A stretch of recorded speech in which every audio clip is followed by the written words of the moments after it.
Hi, everyone. Welcome back. We have the pleasure of speaking with Annie today. And Annie is a very interesting person because she's going at the second slowest pace of aging in the world, only second to the infamous Bryan Johnson. So, Annie, thank you so much for spending your time with me today.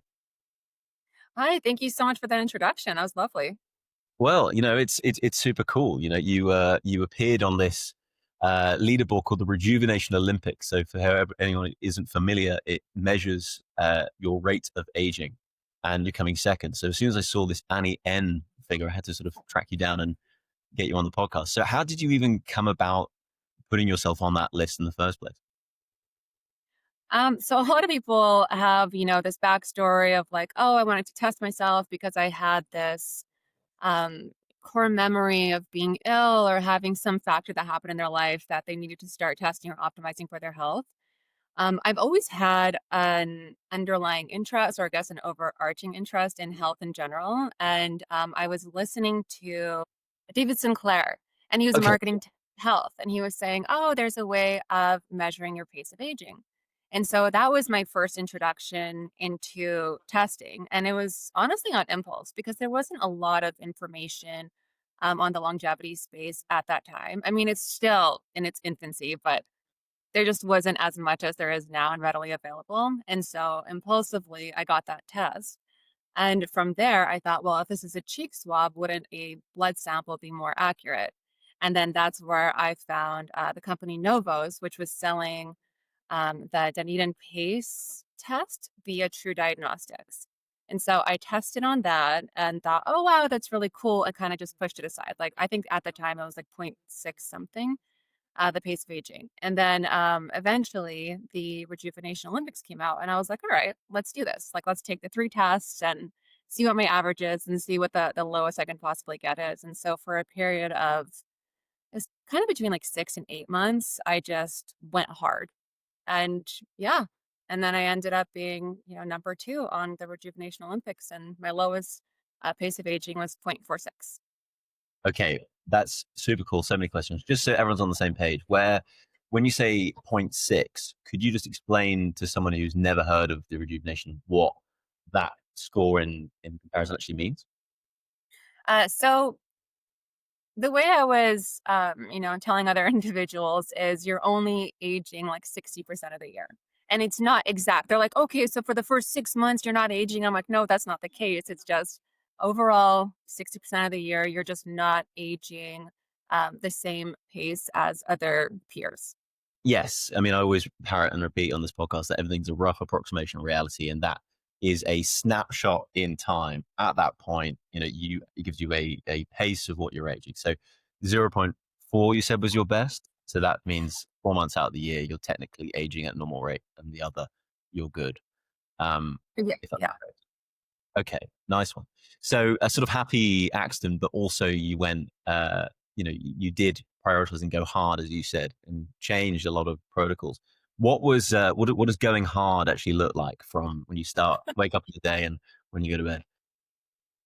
Um, well, it kind of looks exactly like that. The moment you wake up to the moment you go to bed is hyper focused on health and longevity. Okay, I hope you do not mind this, but I did write a list because there are so many aspects that I had to change to ensure that I follow a particular protocol.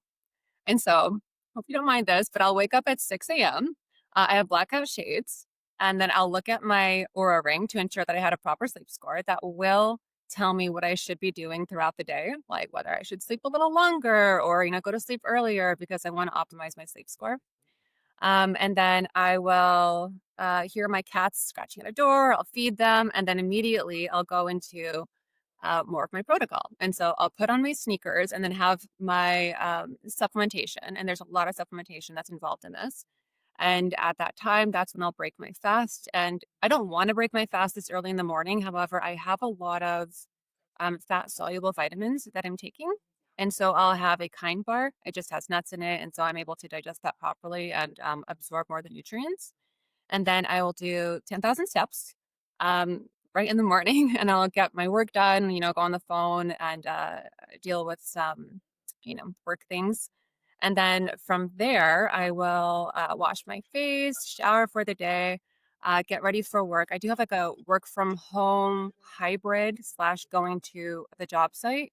And so my job site is a 45-minute drive out of the city. And what I'm doing is flipping a home right now. We're in the last stages, and I cannot wait for that to be done. And then when I get back, I'll generally go in front of our red light panel, and then I'll cook. I'll have lunch in that time frame, and then I'll cook. I generally cook my meals, and I ensure that they are very veggie focused and they're single ingredient foods to ensure that I know exactly what I am consuming. So if I'm going to be making a stir fry, I know it's very simple. It's like mushrooms, onions, spinach, and some meat if I'm feeling it that day. However, I don't generally eat meat, and if I do, it's on a big bed of salad. Mm. And then from there, the way I wind down is it's not like the majority of biohackers where they have to do these red glasses and red lights and everything to wind down. For me, it's humor. So I have to watch something that makes me laugh, like something that just erases the day and I'm giggling. Like, there's a show on YouTube called Conan Needs a Friend, and they're just kind of bantering and it's kind of a podcast. And so I'll just watch that and giggle and then go into something else. And then I'll get ready for bed and then, do oral hygiene, wash my face and head to bed by 9:30. So good. You know what I really found refreshing is if you were to ask your stereotypical kind of biohacker extraordinaire, um, you would never find someone actually mention humor in that. And it's such a simple, hack. You mentioned you're flipping a house and all the stresses and strains of everyone's days. I don't think I've ever heard anyone say humor. And actually, that's probably must be such a massive lever just to de stress and just chill out, not take it too seriously. Oh, it is. Because it removes the stress. I could actually see on my Oura ring a response to laughing. Like my So stress just goes whoop, right down. that's amazing. The yeah, and definitely something to take seriously. I often find when I'm having these kind of conversations, you get two kinds of people. You get people who, both brilliant, but people who are lost in amazing complexity, and then people who actually just it's really simple, but they just don't miss. And every single day, I've known you for a grand total of 9 minutes and 8 seconds, and I would put you in the latter camp. Would you say that's fair? Yeah, I think so. And I don't think either or is correct or incorrect. I just think it's whatever works for every individual. We're all so different. And for some people, it's like you need that extreme structure. And if you fall off, then it really is detrimental to your protocol. However, for me, I try and approach it intuitively. I used to have extreme structure. And at this point, I mean, is still pretty extreme. But I have approached things more intuitively, yes. Mm. I think there's a massive space for data, right? Or Aura and Whoop and all these brilliant companies. They they shorten the feedback loop between you guessing versus you actually knowing if something's more effective. So when it comes to sleep, have you noticed an effect on your quality of sleep since you implemented the blackout blinds you mentioned? Oh, absolutely. The blackout blinds, I also sleep with a Faraday fabric underneath me and on top of me. And I mean, it's supposed to block EMFs. However, I'm trying to think about it logically, and I'm like, my head is still getting EMF, so I don't know how much that's helped, but I do genuinely feel like that's helped. And I've also implemented a grounding mat that sits under my feet as I'm sleeping. So those have been helpful in addition to the Aura Ring. I think the Aura Ring of anything has been the most life changing because it Wow. actually tells me real data, like this has worked or this has not worked. And so going back to the blackout shades, it worked and I had data to prove it. And so that is something I absolutely need to know what to keep in place and make a part of my protocol. Love it. So, okay, hold on. Let's just double click on there. So, when you go to sleep, you got your Aura ring on. The pets are in the other room. Um, you have a Faraday mat and you have a grounding mat under your feet. Let's just double click on there. How did you come up? I've never heard of a Faraday mat, and I feel like I'm the guy who should have heard of a Faraday mat. Tell me about a Faraday mat. How do you find out about a Faraday mat? What is it? So it's just Faraday fabric. And so what it is a fabric that's supposed to block EMFs. So it's not a full mat, and the reason I got the fabric is because I didn't want to feel uncomfortable on my mattress. Like, I still wanted comfort and all that, and that's why the grounding mat is at my feet because it might make me uncomfortable. And I heard about it online. I just looked it up and then saw that there was EMF blockers, and then I spoke to my mom about it. My mom's somebody I probably learned the most from, and so I was like, "Oh, what do you think of this?" And she's like, "It's a great idea. Try it." And so that's where I heard from it or heard So about it. good. And the grounding mat, I take my I prick my finger quite a lot every day, probably 5 or 6 times a day to test my ketones and my glucose levels. More because I'm up to something at the moment. And the thing I've noticed is I live in the countryside outside Oxford in England. And if I go on a walk barefoot, taking my blood, it runs, it's much smoother and it's not as sort of thick after I've ground, which is super weird. And actually, there's pictures of various people around the world testing this, putting their blood on a microscope before and after grounding. And before, it looks very coagulated, like a lot of circles under a microscope just together. And after grounding, it looks very separated. So something is happening with grounding, and actually, the literature is starting to catch up with various people all over the globe who've been advocating this for centuries. With the grounding mat, what was the tipping point for you to actually buy one and put it under your feet every night when you sleep? Oh, I wish I could take credit. My mom, that was Really? it. Oh, consistently. She's like, "Go touch a tree." And I'm like, "Mom, I'm in Manhattan. Everyone's gonna see me." And she's like, "Go touch grass." And so I'm like, "Oh my God, what do I do?" And so that's where the mat came in. Your mum sounds great. Oh yeah, she's wonderful. And she's really like she's the reason I even started supplementation when I was younger. Like, it was something that was a part of our lifestyle. Fasting was a part of our lifestyle. Lent was a part of our lifestyle. Being outdoors, gardening, all of that was from her. Whereas I was more of a rebellious person, I guess. And then it took me a while. It's when I was a kid. It took me a while to understand how logical everything she was saying was. Mm. Okay, so Yeah. it's not like you've just suddenly developed and started practicing these habits and practices. It sounds like you've grown up in and around this. Yeah, yeah. So I've always had like an interest in health, wellness, and fitness. However, there was the influence of my mom, just again from when we were kids, and then it's in every single conversation we have. She's like, "Oh, I looked into this," and so she was trying to get me to drink meth methylation blue or Methylene blue. methylene blue, Yeah. yeah, early on. And I was like, "Mom, it's gonna stain your teeth," and she's like, "No, you have to drink it. It's good for your bladder." And I was like, "Okay." And so I would try it and I'm like, "It's staining your teeth." And she's like, "Oh, yeah, it is." And so we would just like try things and adjust. But the thing is, we just never had an actual a metric to see whether this is working or not. And so now I'm able to test it and see what has worked and what has not worked. But I yeah, mean, I know these modalities and interest in naturopathy and everything is definitely for my mom. oh wow, it's really. I mean, it's a really fascinating time for longevity and health in general because I've realized that. So I'm 29. I've been on Instagram for 10 years, let's say, and people I've followed 10 years ago who I don't know, I've never met them, but they're like into their health and they do things a certain way and all this kind of stuff. They were sort of like late 30s then, and now they're late 40s. And holy shit, some have aged that like massively, and some haven't aged at all. And it just speaks. And then with the quantification of the sort of Dunedin pace and other age tests, you start to see that actually this pace of aging is so malleable. And people like yourself probably give a lot of hope for people where actually there's so much more in your control than you think. Um, Yeah.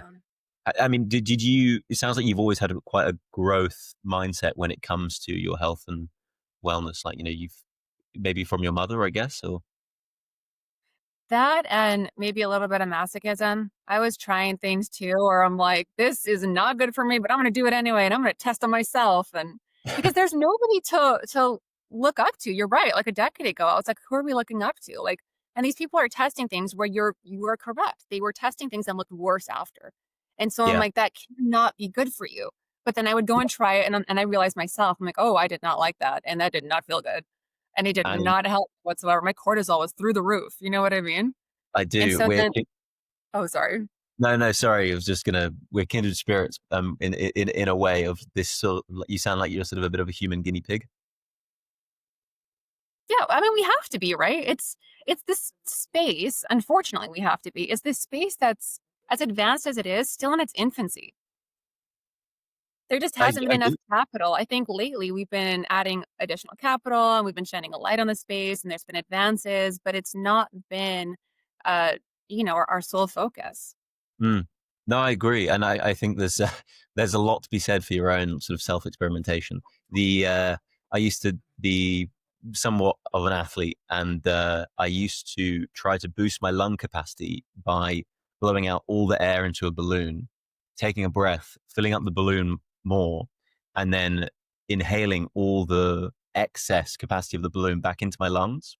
Because I was like 15 at the time, and I thought, well, that would stretch my lungs beyond its natural capacity. So, I mean, I've got a whole book of random health experiments I've done, but yes, some completely abysmal and some wonderful ones. So, very much share that self experimentation approach with you for sure.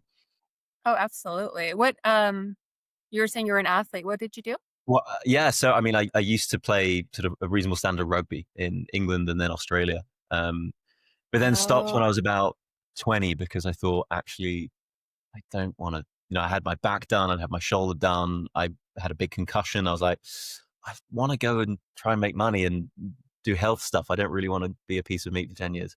So yeah, I just stopped. gonna say that is a rough sport. How are you feeling? Oh, I feel How all are right, your man. Oh God, yeah, it's not. I mean, 14 shoulder operation, 15 back operation. It's brutal for sure. Um, Actually, that was the sort of the first because I was with a club that gave us low supplements all the time, and that was sort of my first introduction to supplementation. I know you've mentioned Methylene Blue. Could you talk us through your supplement protocol and what that actually looks like? Yes, I would like to say I am not a medical professional. This is not medical advice. However, I will tell you what I am taking. And I guess what I've been trying to take, just to improve or not really improve my pace of aging, but improve the way I feel while lowering my pace of aging. Because I did notice that, sorry, I'm just looking at this. I did notice that with my last protocol, it did get me to a very low pace of aging. However, I felt inflamed. I felt foggy. And so I changed a couple of things. But as of late, my supplements are glycine, NR, omega 3s, and then CoQ10. I take a multivitamin that's specially formulated for women, and so it has iron in there to avoid anemia. I will take Novos Core, and I'll have that at lunch away from other supplements to ensure that I absorb it properly. And then I'll take collagen. Collagen I'll kind of just take throughout the day. And then I'll do these little juice shots. And so it has spirulina in there. And then I will take spermidine and vitamin D. And at night, I'll take GABA and melatonin to ensure I sleep proper. My brain does not shut off whatsoever. And so I do need some sort of ritual and relaxation. And I do feel like GABA has helped with that. And as of late, I've incorporated PQQ. It's an antioxidant. I have incorporated charcoal and bentonite clay. I do try and avoid charcoal though, because activated charcoal, because it can bind to iron and again cause anemia. And so I try and avoid as much as I can, but I am doing this only once a week, and then I retest it to see if it's done anything. I have tested already. It's just taking a little while to get back to me to see what the results are. Um, but yeah, so that's my supplement protocol. Hey, let's dive into it. Okay, so I guess the first bits I want to go to are you mentioned that you lowered your pace of aging, but you felt worse. How do you balance that intuition with feeling? Yeah, so it's one of these things where I guess I don't subscribe to expectational burdens. So I'm testing according to how I feel best and what I feel will help me in my life. That'll help increase my health span. And so I did notice that, yes, the lowest pace of aging I had was a particular protocol, but I just was not feeling good. And so I looked into the results and there was some inflammation markers and there was another issue. And so I was hyper focused on that. And my last blood panel showed that I had almost no inflammation. And so I haven't Wow. tested again since with this lack of um, inflammation. Mm, that's amazing. The what was the add-on or removal? Like, what was the change in your protocol that went from, you lowered it, but you felt worse? And What? again, I'm not a professional, so I don't know. But what I did was lower my senolytics. I think I was taking too many, and Yes. it was causing inflammation.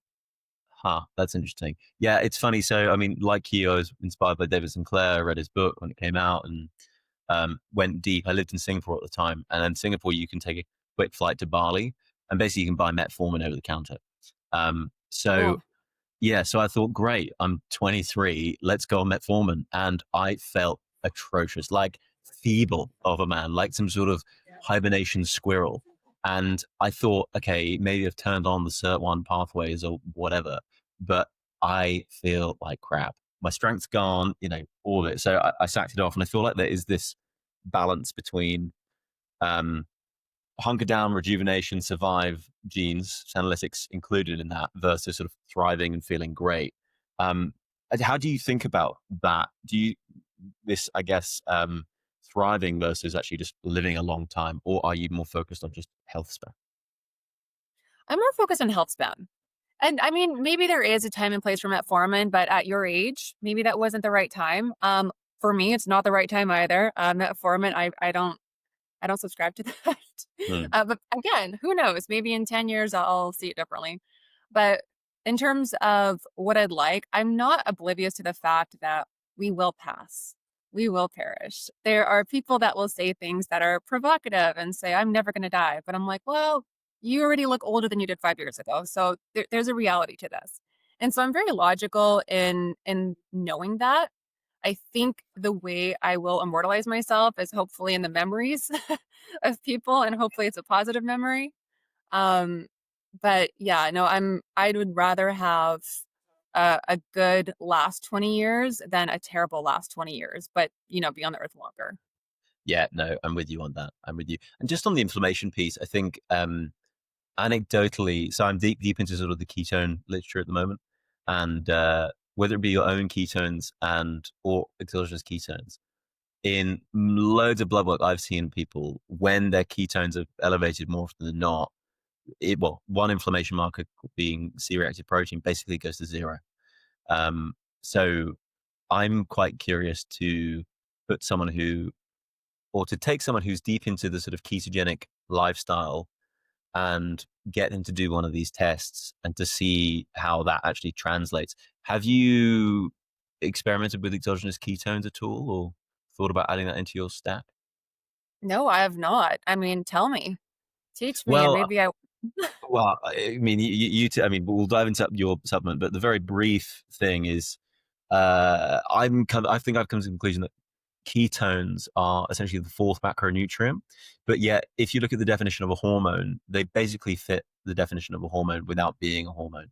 So essentially, it does more than one thing in the body, right? Your brain prefers them in the presence of glucose and ketones. They're signaling molecules and they do wonderful downstream effects on all your body. Um, and then, yet, in most people, again, the C-reactive protein basically goes to zero, which, there's all sorts of chronic diseases related to systemic inflammation, then it must be a good thing. So anyway, I was just wondering if you've come across it. But enough about me and ketones because I wax lyrical about ketones all the time. People are bored of it. So why glycine? I know it lowers the core body temperature before bed. It's a pretty potent antioxidant. Why glycine?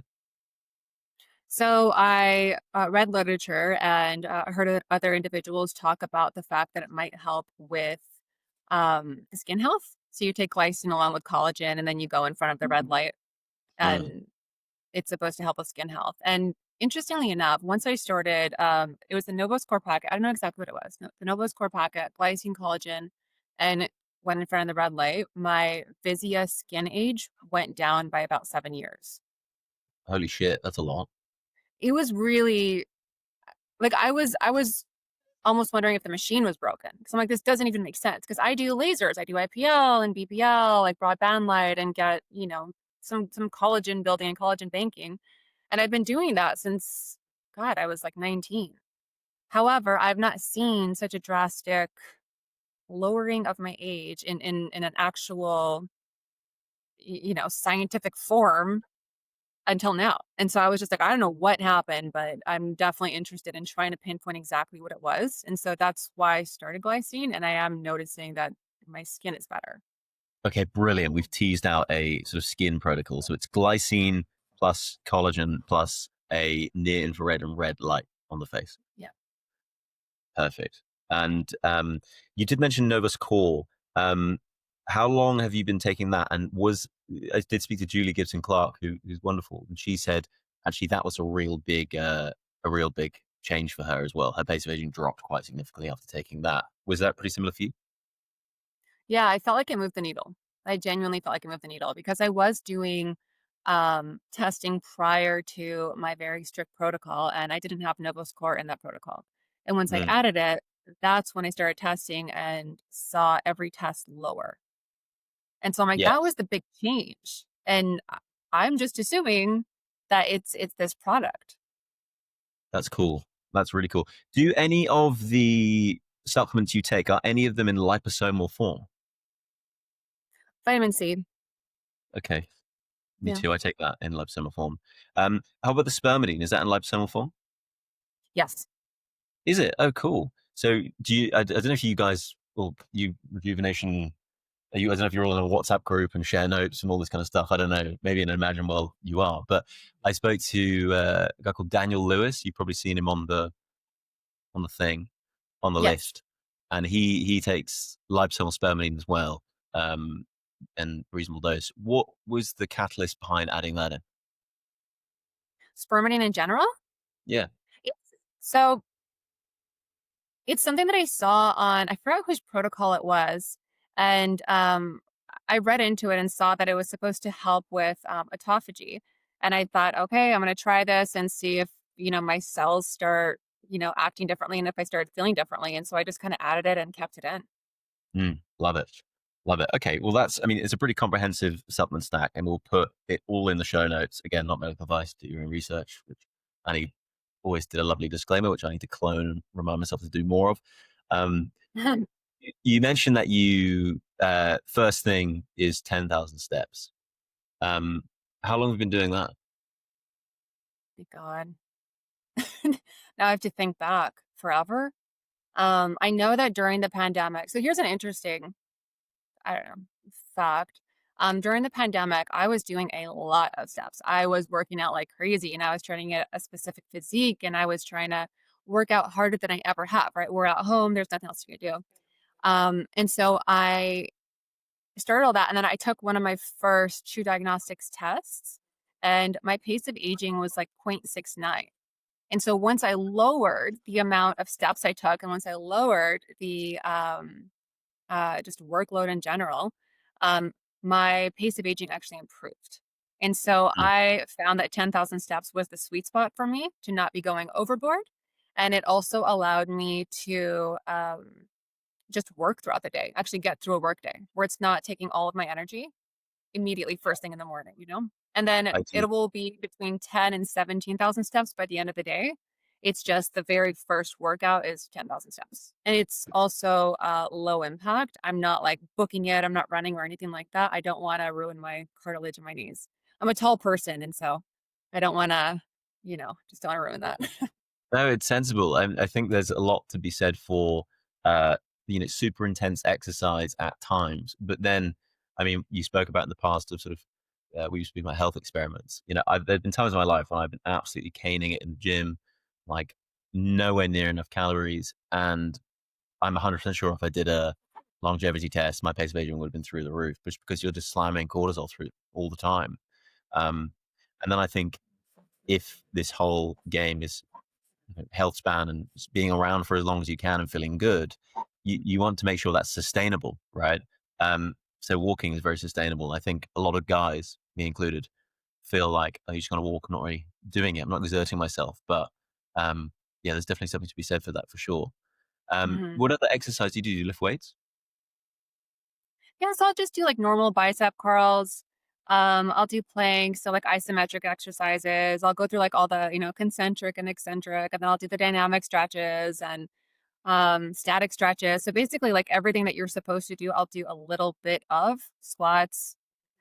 So just the basically like what's functional. So I'm like, what do I want to do in my life? Do I want to be able to, walk around the city and not get winded? Do I want to be able to walk up a flight of stairs and not get winded, or lift my extremely heavy cats? You know Yeah. what I mean? And not like crack my back.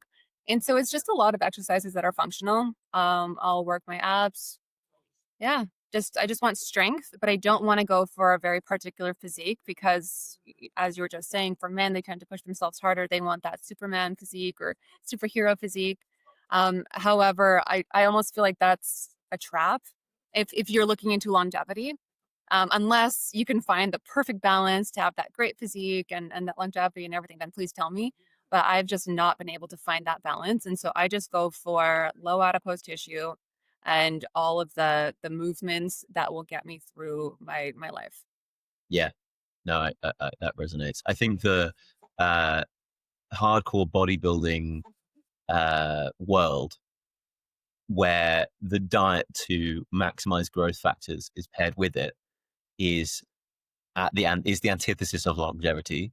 But I think in that world, from first principles, the key thing to avoid is slamming insulin and basically just the continuous glucose spikes and then the continuously elevated levels of insulin in the body, I think would be the main factor for that. So I don't necessarily think it's the exercise in general, but I do think it is the diet that comes with the process of like building as much muscle as you can. But I'm pretty sure you can do that without slamming insulin all the time. At least that's what I'm doing personally. Yeah, I mean, the other thing too is with bodybuilders, they become so huge that it does affect your joints. It does affect your cartilage. It does, it depends on what you're doing, right? If you're taking juice, then steroids, Mm. then your organs can grow and then you can have, you know what I mean? So it has long-term effects and it has it's been proven to shorten lifespans. 100%. Yeah, 100%. I think that's, but I mean, there's so much there. When Annie refers to juice, she's not referring to her green juices. She's referring to Yeah. just to clear anything up before my mum sort of misinterprets Annie's advice. Um, yeah, I think the presence of adequate testosterone in the body for males and females is healthy. And I think if you have some problem in the testicle, for example, that I came across this chap the other day who has one testicle, but yet figured out a way to have high testosterone levels without any supplementation. I think the problem Mhm. is when it's in like stupid physiological ranges from females and males, then it's Yeah. like, this isn't, your body doesn't know what this is, ease off on the juice. Um, not your kind of juice again. Um, so I think the encouraging thing about this protocol at the moment, I'm looking at it, and there's nothing really that's sort of in the world of like, well, Bryan Johnson is a billionaire, and I'm not going to be going down to injecting myself with stem cells wherever. It's all reasonably accessible, right? I mean, the Mhm. supplementation is on the sort of longer side of the list, but it's not. There's nothing you can't really buy on Amazon here. What do you think is the um, what do you think the place for your diet has in longevity in itself? Because you have a lot of people with very different diets. So how did you come to find that that diet works for you?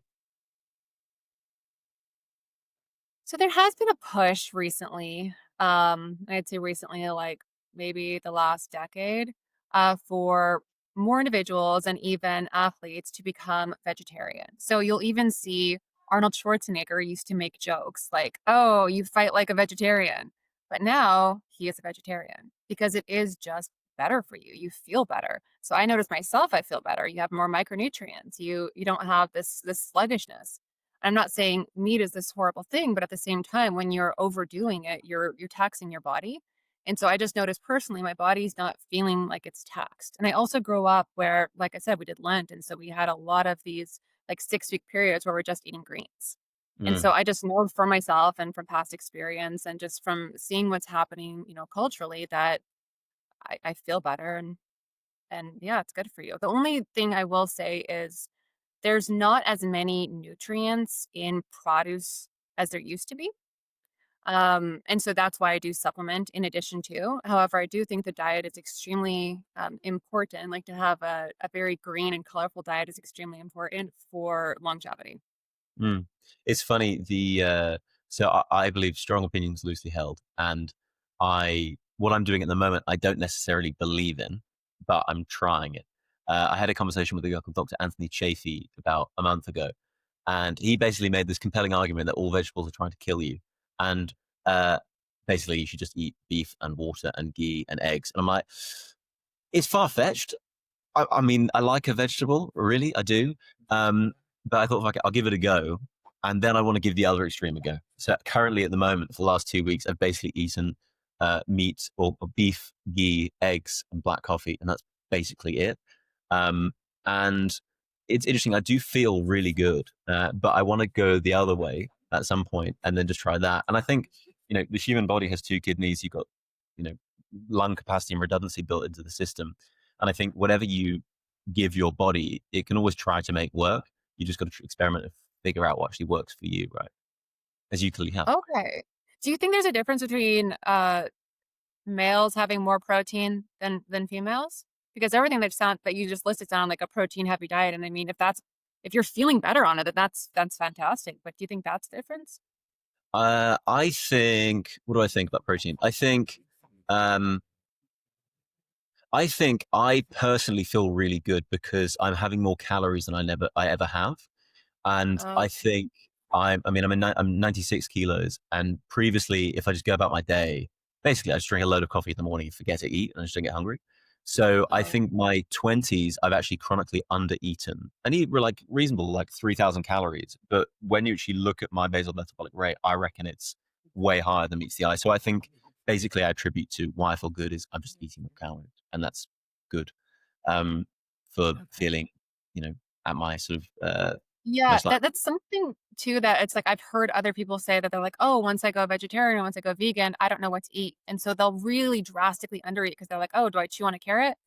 But that's not my diet. I'll just preface that. I have egg whites every lunch. I ensure that I have, like, actual protein, I'll have yogurt, and then I'll actually create my own meal. So if I make a shepherd's pie, Mm, the potato portion is half potato and half cauliflower mash. And so it's like just lower calorie. And then the meat portion is actual, beef, antibiotic free and hormonal free and everything.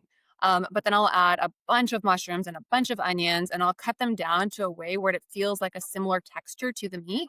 And so I'm still having the protein, I'm still having, some meat, but everything is very veggie heavy.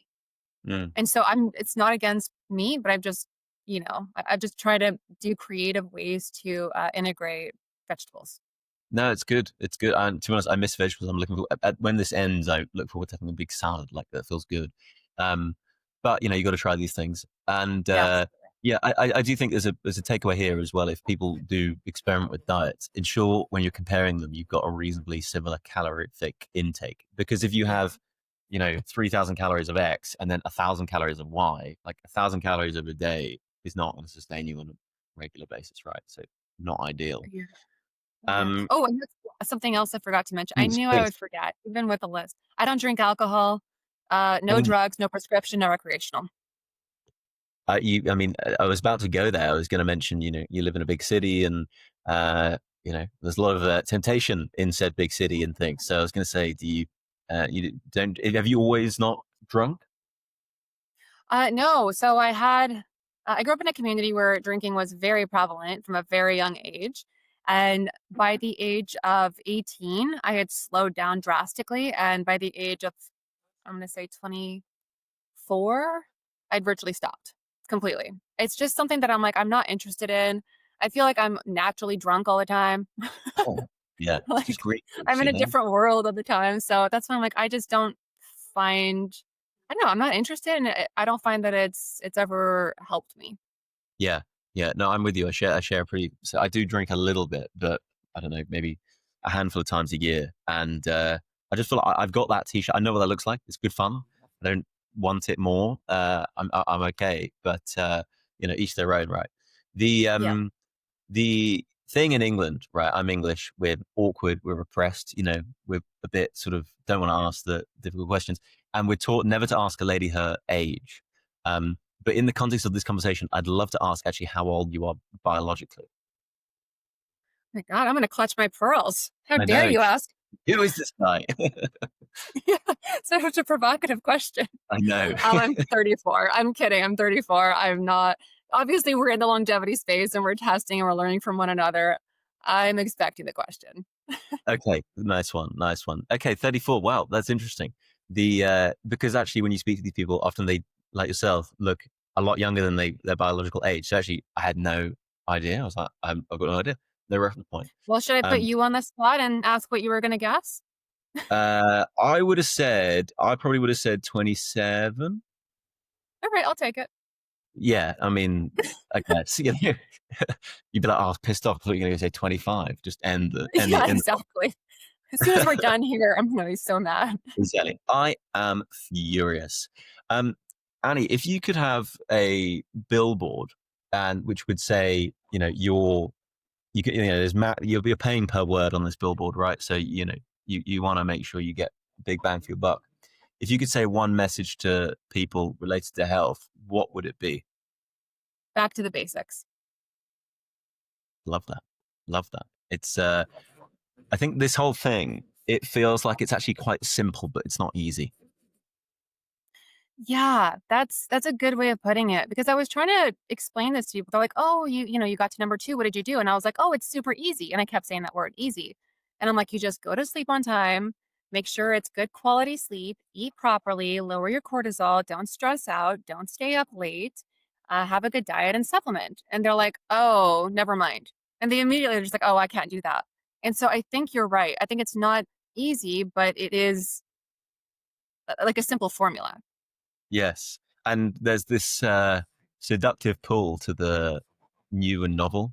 And it can't be as simple as just like, oh, really? If we've got to go like do 10,000 steps and, sleep well and, prioritize my diet and supplement around, things that make sense for me. But yeah, Yeah. I think it's a compelling message because actually that is really accessible for most people in the world. Um, Yeah. what do you And then think is, the one, like, caveat I will say to that, though, is supplementation in itself is pretty complex.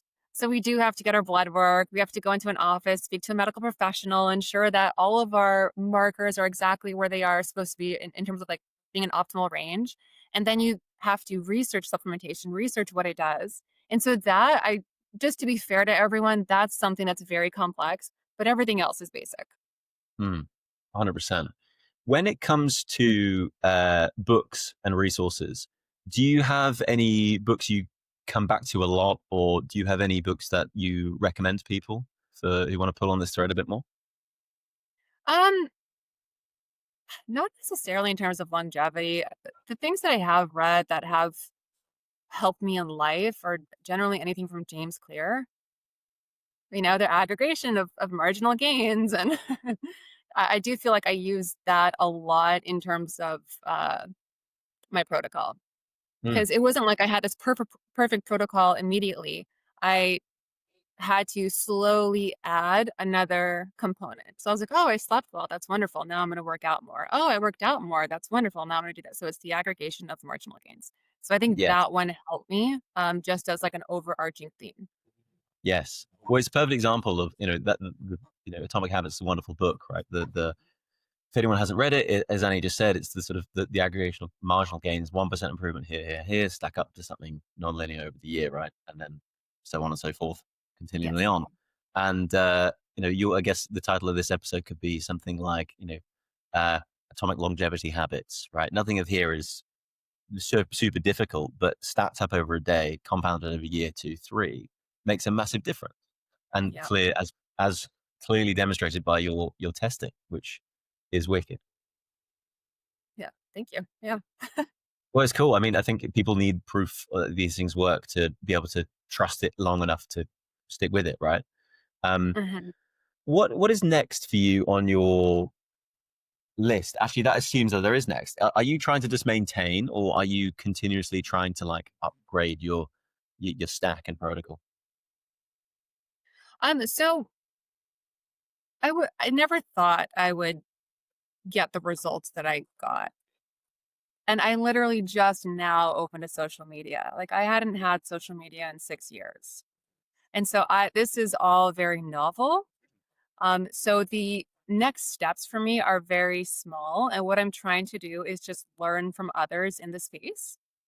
And so this is the next step, speaking to you, learning from you, and then, adding to my protocol and then retesting. Mm, That's that's that's as far as I'm getting. so good, so good. Well, you clearly it's clearly working. Um, when it comes to your view on where you think this field is going, do you think we'll hit a like where's the line for you, right, with what you're willing to try and take? Do you want to be as natural and close to nature as possible whilst living in a city, or is it if there's gene therapy and stem cell injections, you're more than willing to try that? Like where's Annie's line? Yeah, so when it comes to gene therapy, exosomes, I'd have to have more data to believe in it. Mm, I That's not something I'm just gonna jump into knowing what my results are now. If my results were worse, I'd probably be tempted, but they're not. And so just knowing my markers, I'm like, there's really no sense in me personally attempting that. And I've tried things in the past where I was like, whoa, this I feel sick. Like I do not feel good with this. Like PEMF pads. A lot of people are like, "Oh, it's helped me," but for me, I'm like, "I feel terrible." And so I've tried different modalities that have actually made me feel infinitely worse. And so I know just from prior experience that this is what's working for me. I will continue on this path. And the only things I'll try that's different is if I do have additional inflammation or if I need to improve my microbiome or simpler, mm. um, just basically simpler things. Yeah, yeah, that makes a lot of sense. What's the worst health experiment you've ever done? I well, just mentioning it, PEMF. I was sick for like 6 months and I was barely on this thing. It What is it? was one of the medical professional ones. It's one of those, I guess it's like um an extreme version of a grounding mat. Oh, And okay. so but an extreme version. And so I just felt off. I felt nauseated and the naturopaths at the time were like, "Oh, that's because you have so many toxins in your body." And so I was like, "Okay, I'll try it again." Came back, tried it again. Nope. It was just horrible. I was so grateful to never have to see that thing ever again, but some people swear by it. They love it. Yeah, well, individual variability, right? This, Yeah. and I think the larger you keep asking why when someone's listening to this conversation, you get to a point of actually you need to try these things yourself and figure out what works and iterate on your own cycle. You Mhm. can't just follow someone else's protocol. You can't take someone's protocol at face value and not see all the iteration that's led them up into that point and just apply it for yourself, right? Yeah, exactly. Another one too is, hyperbaric, oxygen chambers. Oh yeah, Um, that one seems cool. It seems like a lot of, the results are promising. yes. Only thing that's stopping me is fear. Claustrophobic. I'm claustrophobic, and hearing that some of them just spontaneously combust, I'm like, "What?" I'm not gonna go into that. I want to. There's a big part of me that wants to, but I'm just like, I don't know if I can do it. Yeah, the interesting. I mean, I know there's a big difference between the hard shell and soft shell ones. Yeah. The soft shell ones don't merit a lot of the clinical data, and Oh, okay. the the emerging research around hyperbaric oxygen in cancer is unbelievable. And there's a few Well, studies at the moment that haven't come out yet, which are pretty this isn't okay. Please explain. What? I didn't hear about this. Oh, okay. So basically, the long story short is a guy called Dr. Dom D'Agostino. Have you heard of him? No. He was the first person to actually see what happens if you put cancer cells inside a hyperbaric oxygen chamber, and he sees them exploding in real time because Oh, it's such a pro-oxidant for the cancer cell.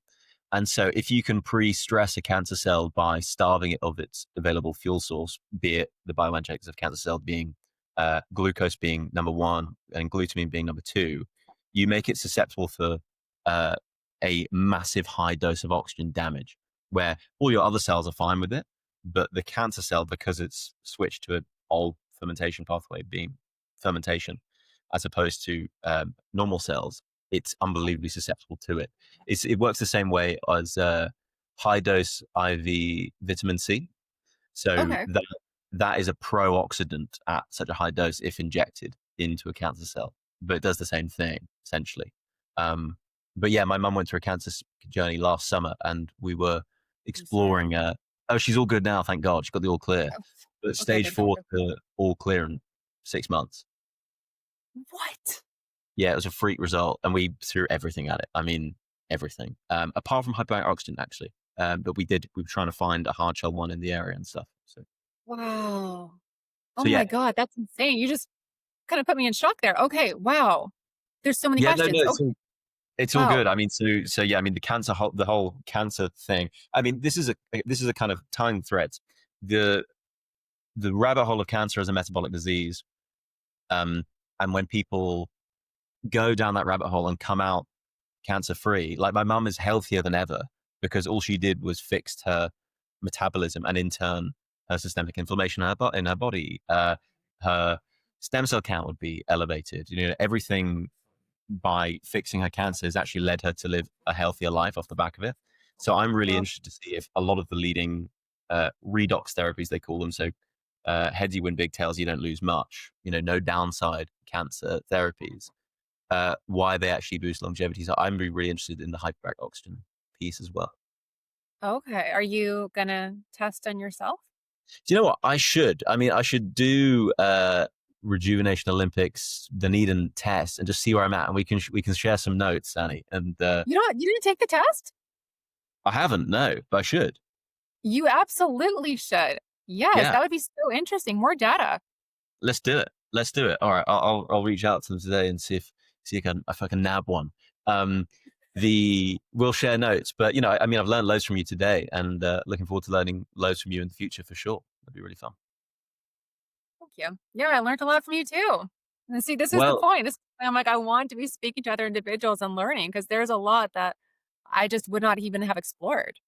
oh well, vice versa, and you present these ideas very well as well. So I'm sure you'll do very well with actually speaking to people all the time. So yeah, best of luck with that. Last question for me, Annie. Actually, second last question. Is there a guiding idea you try and live your life by? I haven't even thought about that. Um, well, I'm primarily Canadian, born in Canada, raised there. I have dual citizenship, so I'm in the States. I'm also a US citizen, but the majority of my life I grew up in Canada. And so it's not necessarily, maybe it does tie into it, but just to be kind to everybody. And things are not that serious. Like at the end of the day, am I dead? No, it's not that serious. Yeah, And so I just basically live in that vein, be nice to people, and the worst possible outcome is, being 6 feet under, and I'm not. So nothing in life really bothers me that much. love it. I love that. I'm a big capitalist at heart, and one of my favorite capitalists is Andrew Carnegie, and he's got a line which says, "The surest sign of wisdom is a sunny disposition," and Yep. you have that in folds. So yeah, love it. I struggle with people who take themselves too seriously as well. Oh, absolutely. And that's the thing too. It's like what we are doing is creating an energy transfer. And so it's like, do you want to transfer this negative energy to other individuals as well? So it's like if you have empathy, then empathetically, we should all just be kind and understand, each other as best we possibly can. Amen. Amen. The last question for me, Annie, is what important truth do you believe that very few people agree with you on? Hmm.